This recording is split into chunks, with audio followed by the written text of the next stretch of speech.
थोड़ा टाइम लगता ही है, मैंने आपको 2-3 दिन का तो टाइम बताया ही था। यू कैन सी ये था वो एनालिसिस जिसके बारे में मैंने बात करी थी। एंड यू कैन सी इसी जगह से यानी कि 50% एरिया लेके मार्केट ने अपने आप को रिवर्स करने की कोशिश करी है इन्वर्टेड हैमर के ज़रिए, जो कि हमारे लिए एक जो है रिवर्सल पैटर्न रहा है। बेरिश एनगल्फिंग हम कह सकते हैं। बेरिश एनगल्फिंग के बारे में मैंने आपको बताया था कि हमें बेरिश एनगल्फिंग देखने को मिल सकती है। And you can see this is a bearish engulfing. यहाँ पर बॉडी रेड की बड़ी है और आप यहाँ इन्वर्ट, ठीक है। ओके, सो ये गोल्ड है, ये क्या है भाई? अच्छा, ये गोल्ड है। गोल्ड में कुछ नहीं करना है। ओके, सो हमारे पास 1 मिनट का टाइम फ्रेम है। मैं इसमें थोड़ा सा एरिया वायर लगा देता हूँ। वैसे तो रात का टाइम है तो सप्लाई डिमांड एग्जैक्ट काम नहीं करती है, क्योंकि इस वक्त हमें ज़्यादातर मार्केट कंसोलिडेटेड फेज में दिखती है, तो उसमें हम लोग बेसिकली लंबे लंबे मूव्स नहीं देख पाते। इसलिए इसमें एनालिसिस करना थोड़ा सा रिस्की हम कह सकते हैं होता है। ठीक है, परफेक्ट। तो यहाँ पर अगर मैं बात करूँ सिंपल वर्जन के हिसाब से, तो अगर आप देखोगे तो मार्केट में एक बेंडिंग बन रही है। ये एक नॉर्मल बेंडिंग है और ये ज़्यादातर जो है बहुत ही ज़्यादा पावरफुल स्टेट में हमें देखने को मिल रही है अभी, कि बहुत पावरफुल स्टेट है वगैरह वगैरह। कई सारी चीज़ें हम इसको देख सकते हैं, जस्ट लाइक ऐसे करके। ठीक है, ये बनी हुई है। अगर मैं ऐसे कनेक्ट करना चाहूँ तो मतलब ज़्यादा पॉइंट्स अगर कनेक्ट करना चाहूँ तो अगर मुझे दिखेगा ऐसे, ठीक है। तो ये इस तरीके से यहाँ पर बनी हुई है। मैं ऐसे भी कर सकता हूँ इसको, लाइक दिस।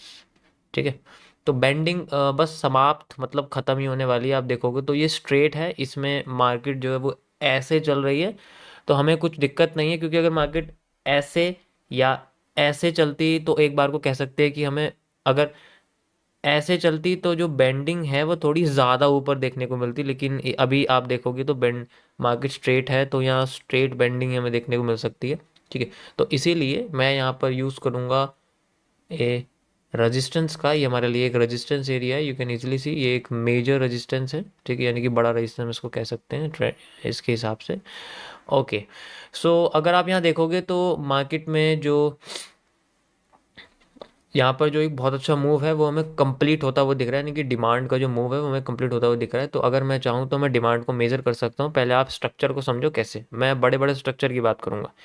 एक डिमांड ऐसे, एक डिमांड ऐसे, ये बीच की सप्लाई, ये पहले की सप्लाई। ठीक है, इस तरीके से स्ट्रक्चर बन रहा है। तो अभी मैं ये वाली डिमांड इससे मैच करने की कोशिश करूँगा। अगर हो जाएगी तो इस सप्लाई का हिस्सा मैं देखने की कोशिश करूँगा। अगर मार्केट पूरा देती है तो बहुत अच्छी बात है, अगर आधा देती है तो भी कोई इशू नहीं है। सो यहाँ से लेके यहाँ तक की जो डिमांड है वो हम मेज़र करेंगे लाइक दिस।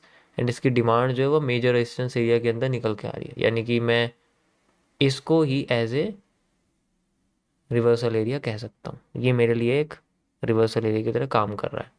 ठीक है, बाकी इसके 50% जोन की कोई ज़रूरत नहीं है, क्योंकि मार्केट ऑलरेडी उसको यूज़ कर चुकी है। आप ये लेवल जो देखोगे, ये 50% की सप्लाई जो कि इससे या इससे मैच कर रही है। हूबहू तो नहीं है लेकिन कुछ हद तक मैच कर रही है। मार्केट बेंडिंग स्टेट में है तो सप्लाई और डिमांड एग्जैक्ट काम नहीं करती है, थोड़ा बहुत ऊपर नीचे हो जाती है, बट चलो उससे कोई इशू नहीं है ऐसा। वैसे भी हम बेंडिंग में ज़्यादा सप्लाई डिमांड यूज़ करते नहीं हैं। अगर हम चाहें ओवरऑल स्ट्रक्चर को देख सकते हैं, जिसके बारे में भी बात करूँगा। इनसाइडर एरियाज में सप्लाई डिमांड नहीं यूज़ कर रहा मैं, उसके लिए हम एसएमसी यूज़ कर सकते हैं। लेकिन अभी एसएमसी का भी टाइम नहीं, क्योंकि मार्केट ऑलरेडी अपना पूरा का पूरा जो है स्ट्रक्चर बना चुकी है। यहाँ मैं इसको एज ए एलिप्स की तरह फाइंड आउट कर रहा हूँ। आप देख सकते हो यहाँ मार्केट में वॉल्यूम कॉन्ट्रैक्शन और एक्सपेंशन दोनों हो चुका है। मतलब अभी आप देखो तो वो वॉल्यूम एक्सपेंशन हो रहा है, मार्केट खुली थी, और अब ये कॉन्ट्रैक्ट हो रही है, मार्केट छोटी हो रही है। आप ध्यान से इसको देख सकते हो।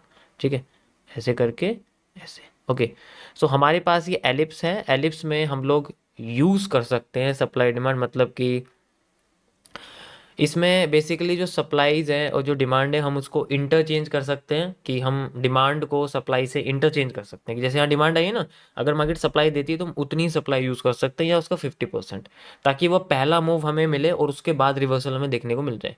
वो किसी भी रीज़न पे हो सकता है, वो 50% एरिया पे भी हो सकता है, वो 100% पे भी हो सकता है। लेकिन जो मार्केट की पिछली स्टेट है उसके हिसाब से देखा जाए तो यहाँ पर जो सप्लाई है वो धीरे धीरे करके कम ही हो रही है। तो शायद आगे जाके थोड़ी और कम मिले हमें, बट उससे कोई फ़र्क नहीं पड़ता। We just analysing the market.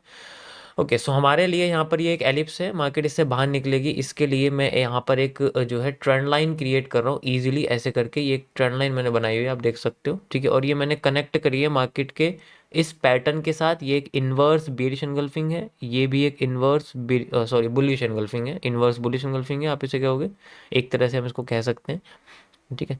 ये हमारे पास है और आप देख सकते हो मैंने इन दोनों पॉइंट से कनेक्ट किया, तो हमारे लिए ये जो लाइन है ये इनर ट्रेंडिंग रेजिस्टेंस बोला, सपोर्ट बोला जाएगा इसको, क्योंकि ये अंदरूनी हिस्सा है, तो हम इसको इनर ट्रेंडिंग सपोर्ट बोलेंगे इसको, क्योंकि ये ट्रेंड के अंदर का हिस्सा है। इसके टूटने का मतलब है मार्केट में सप्लाई आना, जिसको हम लोग इनसाइडर सप्लाईज ऐड करके भी मेजर कर सकते हैं, ठीक है, या फिर हम लोग ये वाली सप्लाई के साथ मैच कर सकते हैं फॉर मेकिंग दिस एन, ठीक है, ऐसे करके हम इसको यूज कर सकते हैं। समझ आया? तब तक ये अपने आप को कंटिन्यू कर ही रही है और स्क्वीज भी हो रही है, छोटी भी हो रही है। अगर ये ऊपर की साइड करती है तो ऊपर के लिए हम लोग इस तरीके से ऐसे ऐसे करके एक लाइन क्रिएट कर सकते हैं for making a trending inner trending resistance,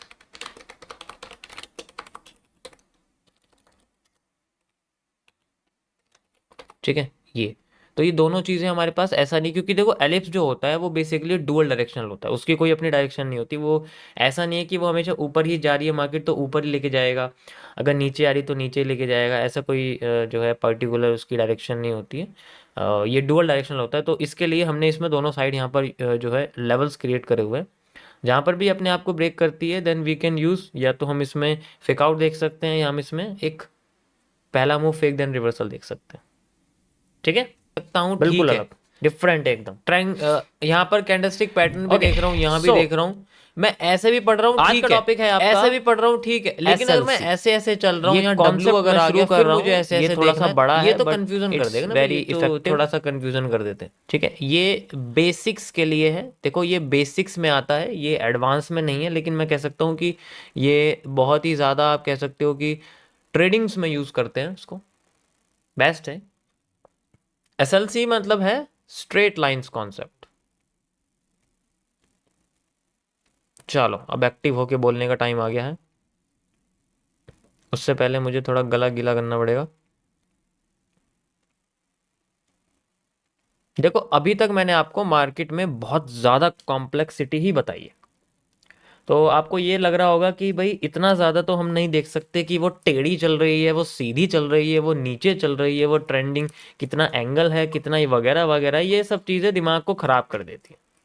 और बेसिकली इतनी सारी चीज़ें अगर पढ़ लेगा बंदा तो वो दिमाग से तो पागल ही हो जाएगा, उसे ऐसा लगेगा भाई ये तो कुछ ज़्यादा हो गया, इतना तो नहीं कर पाएंगे हम।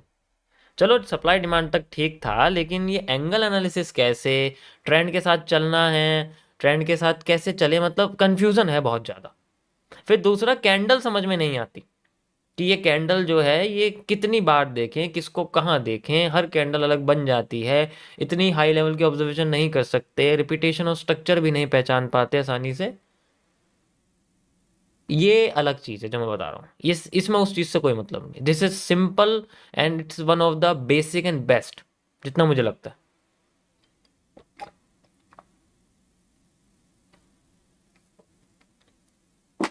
ओके सो अब ऐसी कंफ्यूजन से लेके हम लोग हर बार तो नहीं बैठ सकते, क्योंकि नए बंदे का तो दिमाग ही घूम जाएगा, उसको ऐसा लगेगा भाई ये तो नहीं कर सकते हम इसको, क्योंकि ऑब्वियस सी बात है अगर आप एक सीरीज वाइज में अगर पढ़ोगे भी तब भी एक ना एक टाइम ऐसा आएगा कि वो कंफ्यूजन ही क्रिएट करेगी,